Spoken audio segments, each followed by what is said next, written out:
हाय, good morning. Ayush अन्वीची सकाळ अशी होते. मोबाईल पाहत पाहत सकाळी उठल्या उठल्या मोबाईल पाहावा लागतो. थोड्या वेळ मोबाईल पाहून ब्रश करून दूध प्यायला बसले. दूध प्यायताना पण मोबाईल पाहावा लागतो. आज आयुषच्या स्कूलला सुट्टी होती. आज आम्ही अंथरूण पांघरून धुवायला काढली होती. काय अन्वी आले लगेच, पप्पा मला पण कपडे धुवायचे आहेत तुमच्यासोबत असं म्हणते. तोपर्यंत लगेच लागली कपडे धुवायला. कपडे धुताना नुसती बडबड, पप्पा असेच धुवायचेत का, पप्पा तसेच धुवायचेत का. पप्पा जरा ओरडल्या दुसरीकडे जाऊन धुवायला लागली. तिला धुताना खूप मजा वाटत होती. कशी नाचते बघा. तोपर्यंत आयुष आलाच. मला पण पप्पा कपडे धुवायच्यात, अन्वी कशी धुते मला पण धुवायच्यात, म्हणून तो पण धुवायला लागला. आयुष आला म्हणून ती लागली रडायला. मलाच धुवायच्यात, त्याला बाजूला काढा म्हणून. कशी रडते बघा मोठे मोठे. पप्पा म्हणले दोघे पण धुवू नका, घरात जाऊन बसा. सगळी अंथरुणे धुवून झाल्यानंतर आता वाळू घालायला जायचं होतं. परी म्हणली मम्मा मला पण वाळू घालायच्यात. मग तिला वेगळंच दिलं.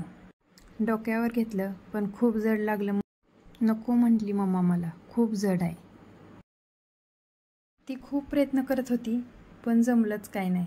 मग मी तिला म्हटलं तू चल मी तुझं घेते. वाळ्या घालायला टेरेसवर जायचं होतं. मी तिला म्हटलं तू पुढे जाऊन दरवाजा उघड. आम्ही पोहोचलो वरती.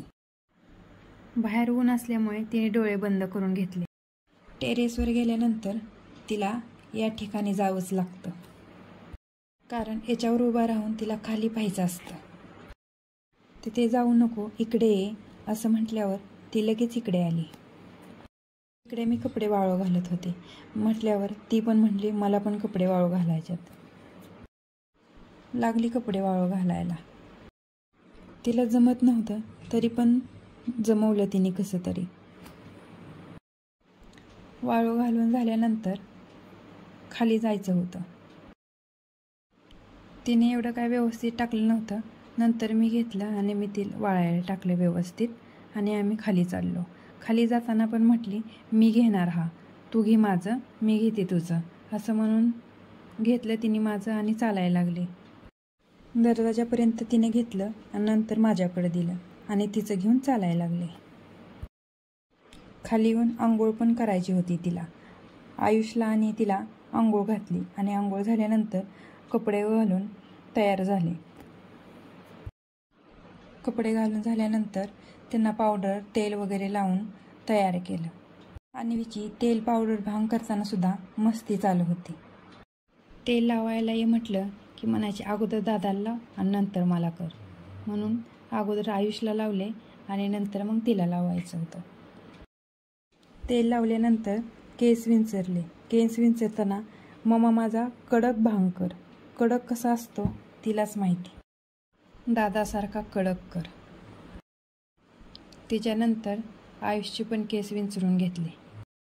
आयुषचे केस विंचरून झाल्यानंतर जेवण करायला जायचं होतं आणि आम्ही सगळे जेवण करायला गेलो.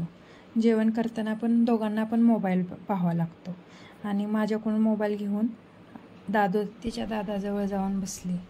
मी म्हटलं मी चारते तर नाही म्हटली मी आजी करूनच आज खाणार आहे. मोबाईल पाहत पाहत दोघांचं जेवण झालं आणि बाहेर जाऊन खेळत बसली. बाहेर जाताना मला घेऊन गेली, मला झोका दे म्हणून. मी तिला थोडा वेळ झोका दिला आणि म्हटलं तू खेळत बस, मी जाते घरातली कामं आवरायला. नाही म्हणले मला झोका दे जरा वेळ मग जा.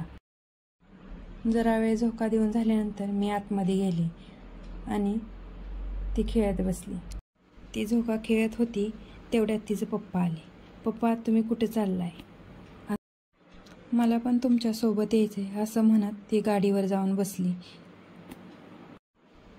आयुषचं लक्षच नव्हतं. आयुष काहीतरी खेळत बसला होता. तोपर्यंत ते गेले, त्याला माहितीच नाही गेलेले. गाडी चालू झाल्यानंतर त्याच्या लक्षात आलं. तेवढ्यात आयुषचा एक फ्रेंड आला त्याच्यासोबत खेळायला. आयुष पेपरचा विमान बनवत बसला होता. त्याचा मित्र आणि ते दोघंजण विमान बनवत होते आणि विमान झाल्यानंतर त्याने वर फेकलं आणि खूप उंचावरून खाली पडलं. थोड्या वेळ खेळले आणि खेळून झाल्यानंतर आतमध्ये आला. तोपर्यंत दुपारची वेळ झाली होती. अन्वीला भूक लागली होती म्हणून मी तिला जेवण आणून दिलं. आज सकाळी चिकन बनवलं होतं, त्यामुळे सकाळी तिने नुसता भात खाल्ला होता. आता तिला चपाती आणि चिकन दिले तर खात बसले. बघा कसं झालं आहे म्हटल्यानंतर छान झालं आहे असं म्हणत म्हणत खात बसली होती. नंतर आयुषला थोड्या वेळ अभ्यासाला बसवला.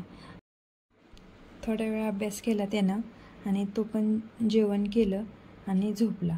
आणि अन्वीला पण मी झोपवले. बघा आता कशी शांत झोपले. जागी असेल तर नुसती बडबड बडबड करते. झोपली किती शांत वाटते. 4 वाजता उठले ती, फ्रेश झाले आणि जरा वेळ खेळते. तिला भांडी दिली आणि थोड्या वेळ ती भांडी खेळत बसली. आयुषला म्हणत होती, दादा तुला काय बनवून देऊ जेवायला, असं म्हणत म्हणत ती खेळत होती. ते दोघेजण खेळत होते म्हटल्यावर मी आतमध्ये गेले आणि चहा ठेवला. चहा आणि त्या दोघांना चहा बिस्किट द्यायचं होतं म्हणून त्या दोघांना चहा बिस्किट दिलं. चहा बिस्किट झाल्यानंतर त्यांना म्हणलं थोड्या वेळ अभ्यासाला बसा. अभ्यास झाल्यानंतर खेळायला जावं असं म्हणत असताना ते दोघेही अभ्यासाला बसले. आयुष अभ्यासाला बसला की तिला पण बसावं वाटतं. ती पण वही आणि पेन्सिल घेऊन बसते. ती पाटीन पेन्सिल घ्यायला नको म्हणते. मला पण दादासारखा वही आणि पेन्सिल पाहिजे असं म्हणते. म्हणून तिला पण वही आणि पेन्सिल दिली आणि ती पण आयुषसोबत अभ्यास करायला बसली.